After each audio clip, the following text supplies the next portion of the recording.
أهلا برج الحمل. هنعمل قراءة للمنفصلين من 20/6 ل30/6.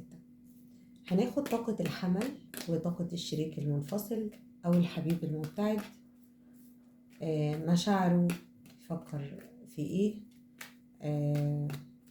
هل في رجوع ولا لأ، وهناخد رسائل منه. ما تنساش يا حمل تعمل لايك وتشترك في القناة علشان يوصلك كل جديد من القراءات طار الحكمة والرسائل اللي بنبعتها والقراءات الطاقية. أهلا برج الحمل. هنبتدي ناخد طاقة الحمل الفترة دي.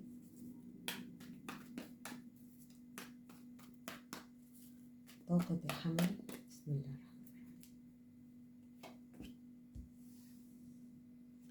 طاقة الشريك المنفصل أو الحبيب المبتعد.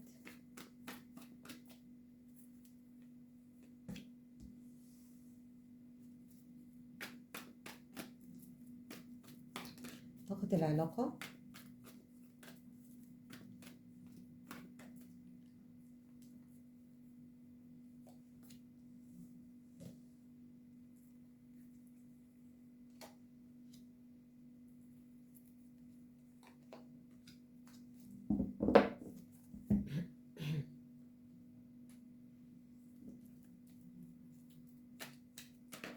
شايفاك في طاقة انتظار يا حمل، بتنتظر حاجة، يا إما علاقة تانية، يا إما رجوع للشخص ده، يا إما بتنتظر شغل، مشروع أو فلوس أو عائد مادي، أو بتنتظر شيء. أنت في طاقة انتظار دلوقتي يا حمل، قاعد بتنتظر حاجة. طيب هناخد مشاعره ليه.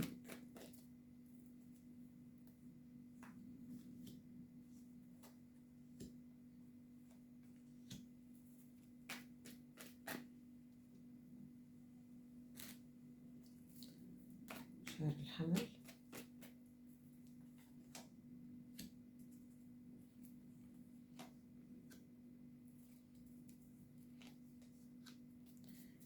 واضح، حاسة كده ان انت بتنتظر منه رجوع، رغم ان هو يعني عايزة اقول خانك، عايزة اقول في حياته حد تاني.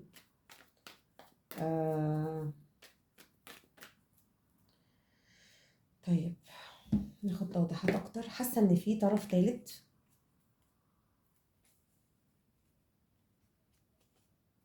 حاسة ان في طرف تالت في العلاقة دي يا حمل. حاسة ان انت مجروح قوي، مشاعرك اتجاهه جرح او خيانة، او اتألمت جدا منه، العلاقة كانت مرهقة جدا عليك. هاخد توضيحات الشريك.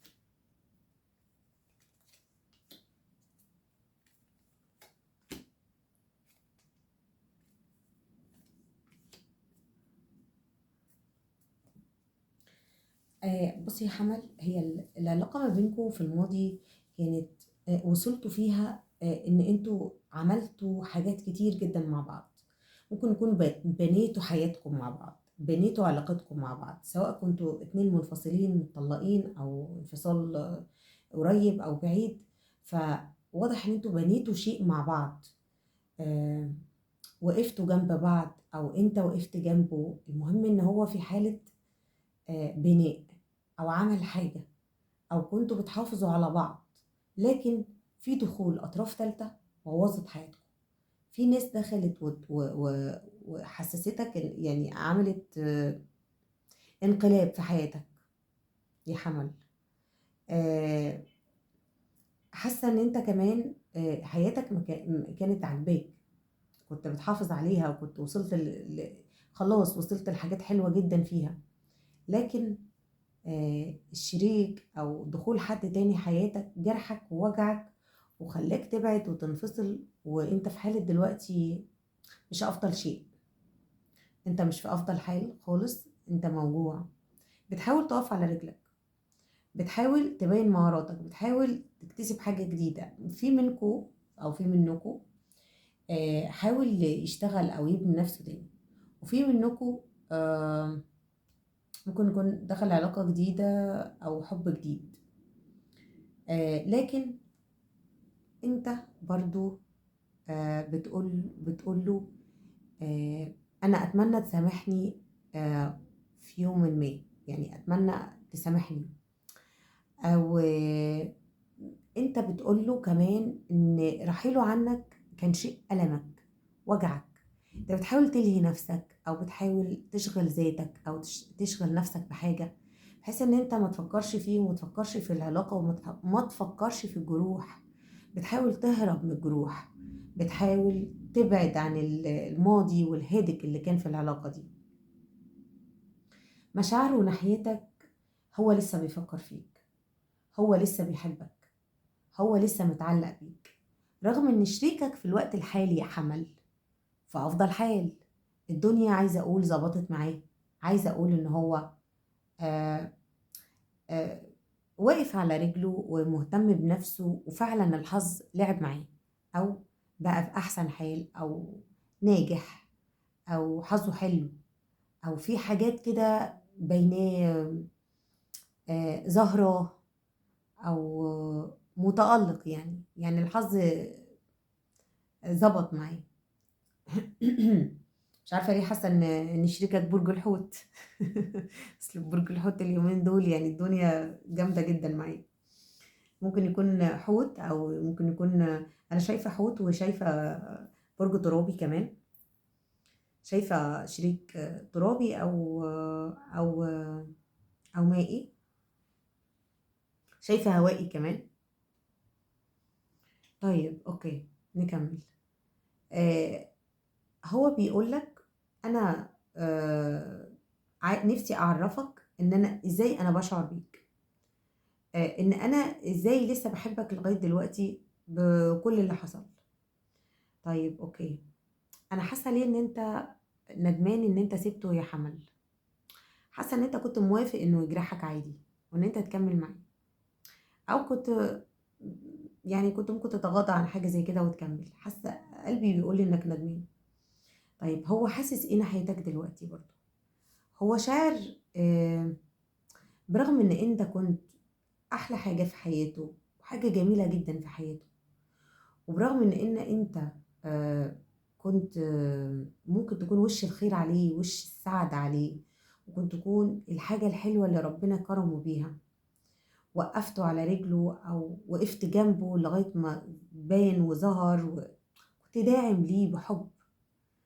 رغم ان انت سبب المخاوف وسبب القلق وسبب ان هو مش عارف ينام الليل، بيفكر فيك لدرجة ان هو مش عارف ينام الليل، في عنده مخاوف اتجاهك، خايف منك.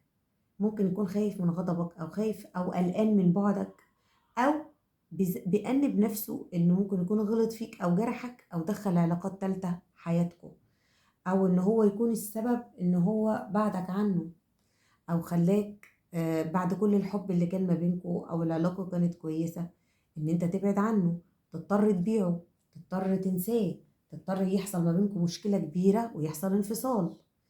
فهو قلقان وندمان وزعلان على بعدك عنه. ممكن تكون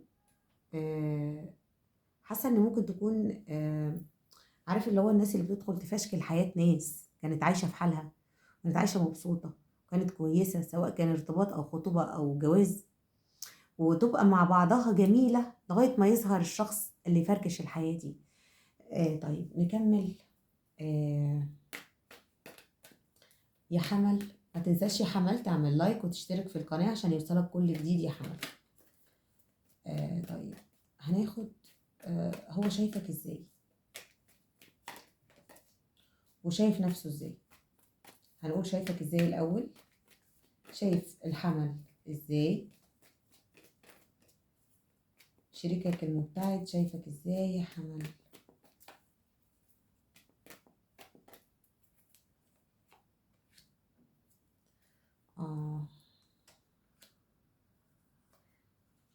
لسه بيحبك وشايفك لسه برضه بتحبه. شايفك بتحبه وشايفك حبيبه، وشايف ان انت برضه لسه بتحبه، وشايف ان انت لسه بتفكر فيه، وشايف ان انت بتتغير وبتتألق وبرضه لسه فاكره، وبيوصل لك منه مشاعر وتخاطر يا حمل. طيب شايف نفسه ايه؟ شايف نفسه مجروح من غيرك؟ شايف نفسه ممكن يكون شايف غروره، شايف غروره في وقت ما.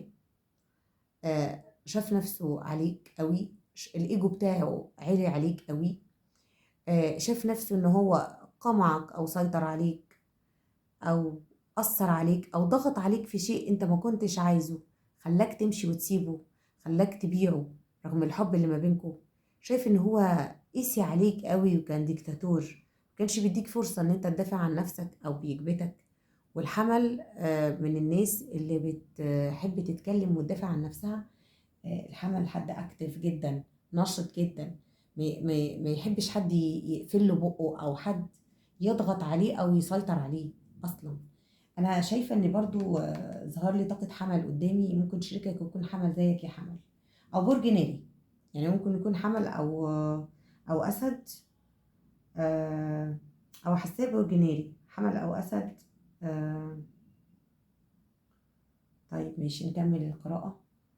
طيب شايف نفسه قدامك خسران، شايف انه خسرك، وشايف انه مش قادر يعوضك، وشايف ان انت حد كنت مهم جدا في حياته، وشايف ان انت شايفه كده، ما بقتش شايف فيه غير الوحش بس.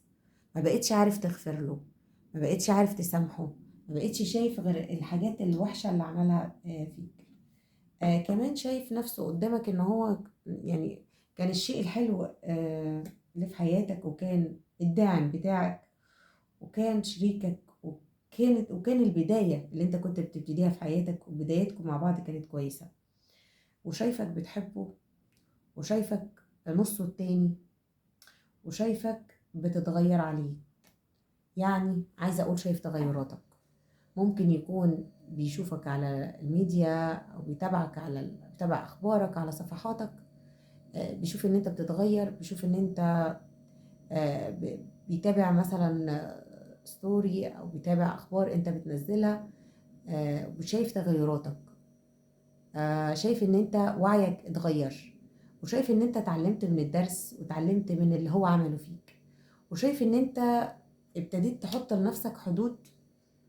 ابتديت تهتم بنفسك، ابتديت تدور على ذاتك وتكتشف حاجات في نفسك. شايفك يا حمل كمان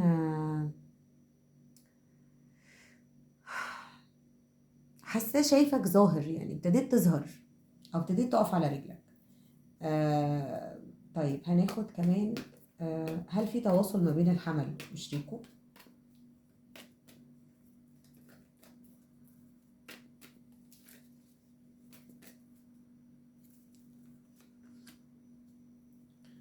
في تواصل،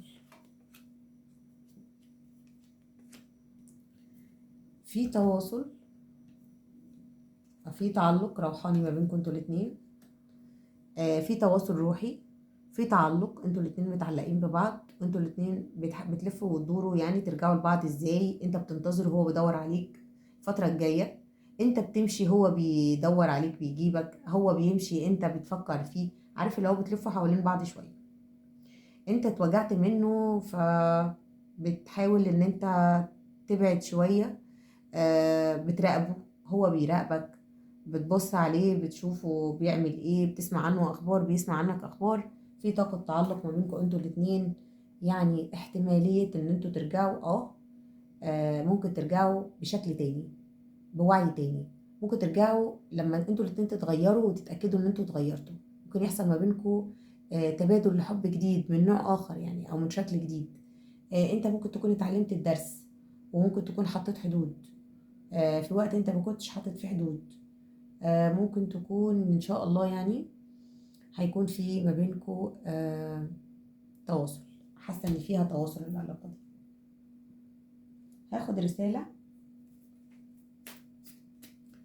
ايه الدروس المستفاده من العلاقه دي، او هل انت لما سبته يا حمل كنت ماشي في الطريق الصح؟ هل انت دلوقتي ماشي في الطريق الصح يا حمل؟ هل تفكيرك اليومين دول او الفتره دي فعلا تفكير إيجابي لصالحك ولا ضدك؟ طيب هنشوف، هل تفكير الحمل لصالحه أو هو ماشي صح؟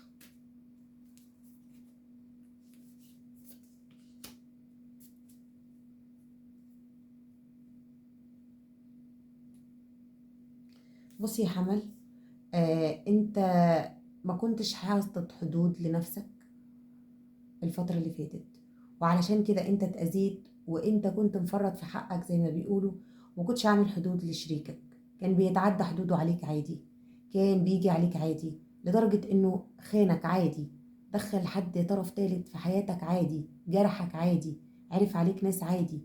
لكن انت دلوقتي اتعلمت كتير، وكان لازم تسيب العلاقة دي عشان تفهم ده، تفهم ان انت تحط حدود للتعامل، وازاي الناس تتعامل معاك آه باللي انت تسمح بيه، باللي انت تحبه، بس باللي انت تسمح بيه. الرسالة ليك يا حمل ان انت ما كنتش حاطط حدود، واللي حصل ما بينك وبين شريكك والانفصال كان عشان تحط حدود. ولو فكرت ترجع له او حصل نصيب ان انت ترجع له في الفترة الجاية، انت هتحط حدود قوي وهتعرف تتعامل معاه ازاي. اتمنى تكون وصلت لك الاجابات اللي انت بتدور عليها يا حمل، واتمنى تكون ان انا استفدت من القراءة وخدت منها الرسائل اللي انت عايزها او بتدور عليها. ما تنساش تعمل لايك وتشترك في القناة عشان يوصلك كل جديد، ونورتني في قناتي تاروت الحكمة.